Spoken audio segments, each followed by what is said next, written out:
Hello guys, कैसे हैं आप लोग। आपका स्वागत है हमारे इस खास वीडियो में। दोस्तों, मैंने आपसे प्रॉमिस किया था कि मैं जियो पॉलिटिक्स पर वीडियोस बनाऊंगा और इस सीरीज का नाम होगा दुनियादारी। तो अभी टाइम मिल नहीं पा रहा था, तो आज मैं एक वीडियो बना रहा हूँ इस पर। आप कह सकते हो कि हमारा पहला वीडियो होगा दुनियादारी का। और यहाँ पे दोस्तों हम लोग बात करेंगे तुलसी गाबर्ट की, जो कि भारत दौरे पर आई थी, 3 दिन के दौरे पर। और ये है कौन दोस्तों? तो ये अभी अमेरिका की 8वीं, जो अमेरिका की इंटेलिजेंस एजेंसी है उसकी हेड बनी है, 8वीं हेड बनी है। ठीक, भारतीय मूल की है। ये इंडिया दौरे पर आई थी। हालांकि इनके कई सारे इवेंट हुए दोस्तों, जैसे रायसीना डायलॉग का में इन्होंने पार्टिसिपेट किया।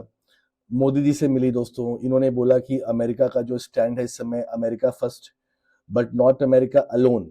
यानी अमेरिका फर्स्ट तो हमारा है, बट जो हमारे मित्र देश हैं जैसे इंडिया, हम इन्हें अलोन नहीं छोड़ेंगे, इनके साथ हम काम करेंगे। तो कई सारे मुद्दों पर बातचीत हुई। इसके बाद दोस्तों जो नेशनल सिक्योरिटी एडवाइजर हमारे अजीत डोभाल जी हैं, इनके साथ भी इनकी मीटिंग हुई। और अकेले मीटिंग नहीं थी, दुनिया भर के जो भारत के फ्रेंडली देश हैं, जैसे यूएस था, यूके है, न्यूजीलैंड है, ऑस्ट्रेलिया है, साउथ कोरिया है, तो इन सब देशों के भी नेशनल सिक्योरिटी एडवाइजर भारत में आए थे। कई मतलब बहुत सालों के बाद ऐसा हुआ जब इतने बड़े लेवल पर नेशनल सिक्योरिटी एडवाइजर किसी देश में गए थे, और वो इंडिया है। अब इस मीटिंग में क्या हुआ गाइस, समझने वाली बात है। तो इस मीटिंग में देखो, ऐसे बातें तो नहीं आई, लेकिन हाँ, एक स्टेटमेंट हमारे सामने आया जहां पे तुलसी गैबर्ट ने कहा कि बांग्लादेश में जो पॉलिटिकल इनस्टेबिलिटी है, तो उसमें हम चाहते हैं भारत हमारा साथ दे। ये डोनाल्ड ट्रंप का मैसेज लेके भारत में आई थी कि भाई अगर आप चाहते हैं तो हम आपका हेल्प कर देंगे, चाहे वो डिफेंस से हो, चाहे वो डिप्लोमेटिक हो। और अगर आपको करना है तो आप कीजिए, आप मतलब इंडिया, और हम उसमें आपको सपोर्ट करेंगे।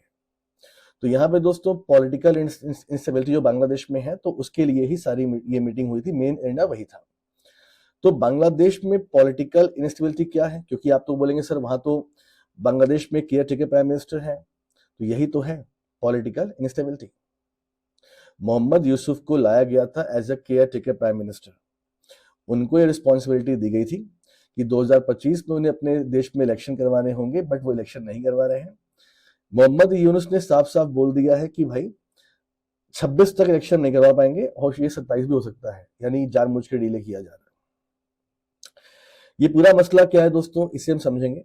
तो सबसे पहले हमें बांग्लादेश में क्राइसिस क्यों हुआ, हमें उस पर समझना पड़ेगा, और फिर उसके बाद अभी क्या चल रहा है हम इसकी बात करेंगे। दोस्तों, जो हम जानते हैं कि शेख हसीना जी प्राइम मिनिस्टर थी बांग्लादेश की, बट वहां पर एक रेवोल्यूशन शुरू हुआ, सो कॉल्ड स्टूडेंट मूवमेंट। और स्टूडेंट मूवमेंट की आड़ में एक बड़ा रिवोल्यूशन हुआ, और शेख हसीना जी को अपना देश छोड़ना पड़ा और भारत में शरण देनी पड़ी। अब यहां मैंने सो कॉल्ड क्यों कहा दोस्तों? क्योंकि स्टूडेंट मूवमेंट जो हुआ वो तो ठीक है, लेकिन इसके बाद ऐसी बहुत सारी बातें आई जहां पे हमने देखा कि स्टूडेंट मूवमेंट के आड़ में कई सारे पॉलिटिकल दल भी इसमें शामिल थे। तो बेसिकली गाइस, इसमें क्या था पूरा मसला? देखिए, इसमें पूरा मसला ये था कि बांग्लादेश में जो तख्ता पलट हुआ है, जो मतलब एक तरह का कूप हुआ था, एक तरह का रिजीम चेंज हुआ है बेसिकली, उसमें मोटे मोटे तौर पे 3 लोग शामिल थे। एक, आपके जो बांग्लादेश के स्टूडेंट मूवमेंट के लोग थे, वो तो थे। दूसरा, बांग्लादेश की एक पॉलिटिकल पार्टी है जिसका नाम है बांग्लादेश नेशनलिस्ट पार्टी। और तीसरा दोस्तों, जमात इस्लामी जो ग्रुप है उसका, वहां पे ये लोग 3 लोग थे। तो इन तीनों ने मतलब प्रॉपर बांग्लादेश में रिजीम चेंज किया, और उसके बाद मोहम्मद यूनुस को केयर टेकर पीएम बना दिया गया। अब गाइस, ये रिजीम चेंज क्यों हुआ, इसके पीछे भी हम समझ लेते हैं। दोस्तों, ये जो कहानी है बांग्लादेश में रिजीम चेंज की, ये कहानी जुड़ी हुई है रशिया यूक्रेन क्राइसिस से। जी हाँ,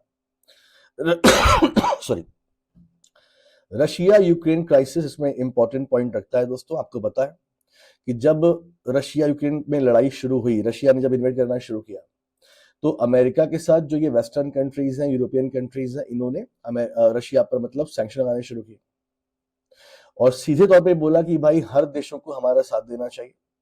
और स्पेशली रशिया के जो स्ट्रॉन्ग अलायंस हैं, जो मित्र देश हैं लाइक इंडिया और चाइना, इन पे दबाव डाला गया कि आप भी रशिया के अगेंस्ट में स्टेटमेंट दीजिए और हमारा साथ दीजिए।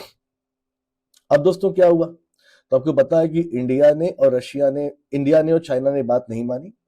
चाइना ने तो मतलब खुलेआम सपोर्ट किया रशिया का, भारत ने खुलेआम सपोर्ट नहीं किया, बट भारत रशिया के अगेंस्ट में गया भी नहीं। और भारत ने इकोनॉमिकली रशिया की बड़ी हेल्प की, उनसे ऑयल खरीद के और डिफेंस के वेपन खरीद के, जबकि सैंक्शन लगा हुआ था। हालांकि इस पे इंडिया को काफी सुनना पड़ा, काफी प्रेशर पड़ा। तो इंडिया चाइना ने दोस्तों रशिया का साथ दिया था।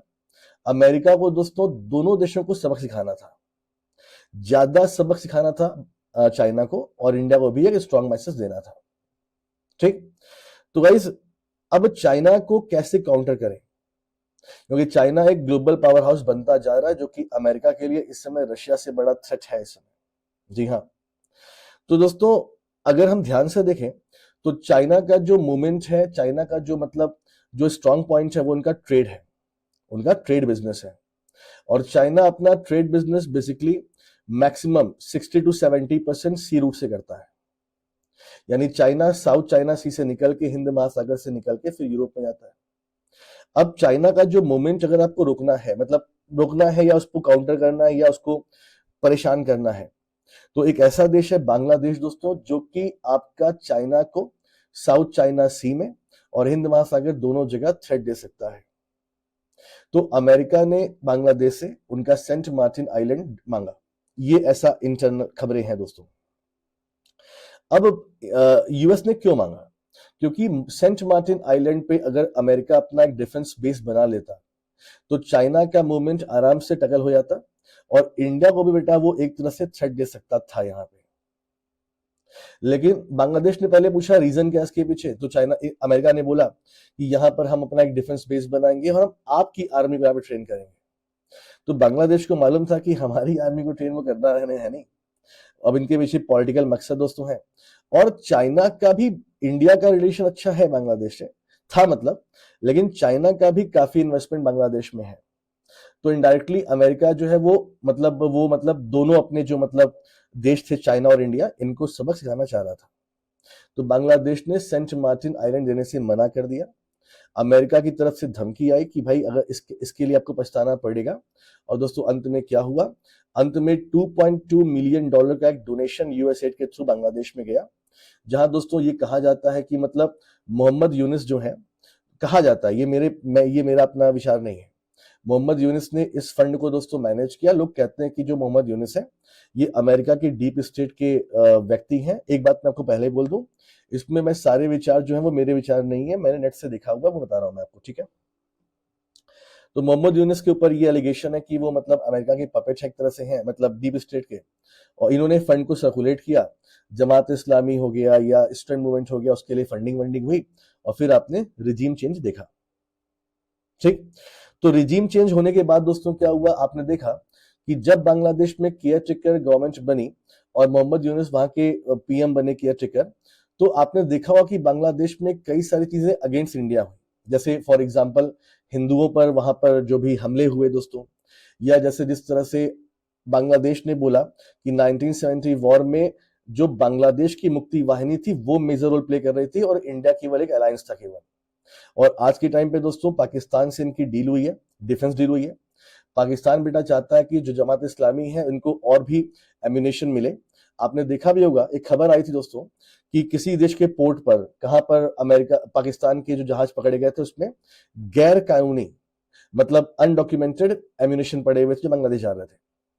तो पाकिस्तान यहाँ पे चाह रहा था कि मतलब हम भी इसमें एंट्री करें, वहां की आईएसआई मतलब, और किसी तरह हम नॉर्थ ईस्ट मतलब हम बांग्लादेश के कॉक्स बाजार जो ये सब प्लेस है वहां पहुंच के हम नॉर्थ ईस्ट को डिस्टेबल करें। और इवन दोस्तों जो ये पाकिस्तान के आईएसआई चीफ हैं आसिम मुनीर, ये तो गए भी थे बांग्लादेश, ये बांग्लादेश गए भी थे। और ऐसी खबरें आई थी कि मतलब जो उल्फा उग्रवादी हैं जो पहले ऑलरेडी मतलब बांग्लादेश में रह के असम के खिलाफ कर चुके हैं मतलब काम, तो उनको ये फिर से एक्टिव करना चाहते थे। ये अब ये डील हुई कि नहीं हुई, हम उस पर बात आगे करेंगे। तो गैस कहने का मतलब ये हुआ कि जब ये ऐसा क्यों हुआ, अमेरिका ऐसा क्यों करने दिया दोस्तों, क्योंकि अमेरिका को इंडिया को भी जवाब देना था, तो वो इस तरीके से अपना जवाब दे रहा था। यानी अमेरिका ने डायरेक्टली मतलब इंडिया से पंगा नहीं लिया, लेकिन हाँ फॉर एग्जांपल किसी और तरीके से परेशान करना शुरू किया दोस्तों। तो जब बांग्लादेश में रिजीम चेंज हुई और मोहम्मद यूनुस केयर टेकर पीएम बने, स्टूडेंट की जो एक समूह था वो इसमें इनको मिनिस्ट्री मिली दोस्तों, कुछ लोग को जमात इस्लामी लोग को मिनिस्ट्री में शामिल किया गया। लेकिन एक बात ध्यान देना कि यहाँ पे जो बांग्लादेश की जो बांग्लादेश नेशनलिस्ट पार्टी है, इनको यहां पे शामिल नहीं किया, गवर्नमेंट नहीं किया गया। ठीक। सो गाइस, डोनाल्ड ट्रंप ने पावर संभाली। डोनाल्ड ट्रंप ने जब पावर संभाली तो during the election Donald Trump already tweet कर चुके थे कि बांग्लादेश में माइनॉरिटीज मतलब हिंदुओं पर हमले हो रहे थे। तो जब डोनाल्ड ट्रंप ने पावर संभाली तो डोनाल्ड ट्रंप दोस्तों, अब देखो डायरेक्टली कैसे बात करेगा, तो डोनाल्ड ट्रंप सीधे बात नहीं करेगा। तो डोनाल्ड ट्रंप ने इसीलिए तुलसी गैबार्ड को भेजा हुआ है इंडिया में, ताकि इंडिया एक काम करे और बांग्लादेश में जो पॉलिटिकल इनस्टेबिलिटी है उसे ठीक करे। अब वाई इंडिया, इंडिया ही क्यों दोस्तों? देखिए, इसके पीछे भी एक बात हमें समझनी पड़ेगी दोस्तों।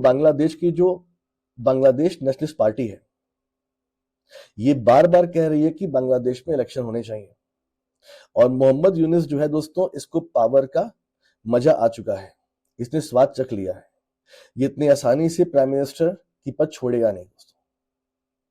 तो बेटा, मोहम्मद यूनुस का प्लान है अपनी खुद की पॉलिटिकल पार्टी को बनाना, क्योंकि आपको बेटा याद होगा मोहम्मद यूनुस ने क्या बोला था कि भाई बांग्लादेश में जो इलेक्शन पद्धति है उसमें थोड़ी गड़बड़ है। तो बांग्लादेश में जो वोट डालने की मिनिमम एज 18 साल है, उससे 17 साल किया जाएगा। अभी हुआ नहीं बट किया जाएगा। तो सोचने मतलब क्यों? क्योंकि दोस्तों आपको पता है कि मोहम्मद यूनुस को जो सपोर्ट है, एक बहुत बड़ा सपोर्ट स्टूडेंट ग्रुप का है। तो अगर वोट डालने की ये 17 ईयर हो गई, इसका मतलब क्या होगा? इसका मतलब बेटा ये हो जाएगा कि अगर मोहम्मद यूनुस अपनी पॉलिटिकल पार्टी बनाता है तो बहुत बड़ा ग्रुप उसके साथ शामिल हो जाएगा जो से वोट करेगा। तो जब मोहम्मद यूनुस ये सब काम कर रहा था, तो बांग्लादेश की जो नेशनलिस्ट पार्टी है बीएनपी, इसको मालूम चल गया, पता लग गया कि मतलब ये इतने आसानी से पद छोड़ेगा नहीं, और ये बाद में हमको क्या करेगा? थ्रेट करेगा।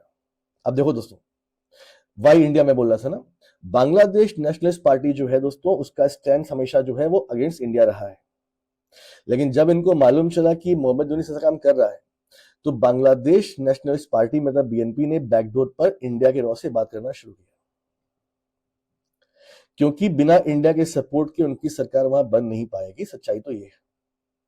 इंडिया ने बड़े क्लियरली इनसे बोला हुआ है, इसकी मतलब देखिए ऐसा है, आपको हम सपोर्ट करेंगे लेकिन हमारी कुछ शर्तें हैं।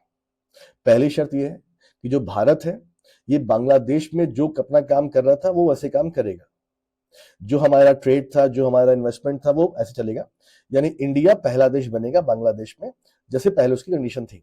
दूसरी, बीएनपी को जो अगेंस्ट इंडिया जो उनका स्टैंड है वो हटाना पड़ेगा। तो आपको हमारे साथ मिलकर डिप्लोमेटिकली और इकोनॉमिकली काम करना पड़ेगा कि आपका विकास हो, हमारा विकास हो।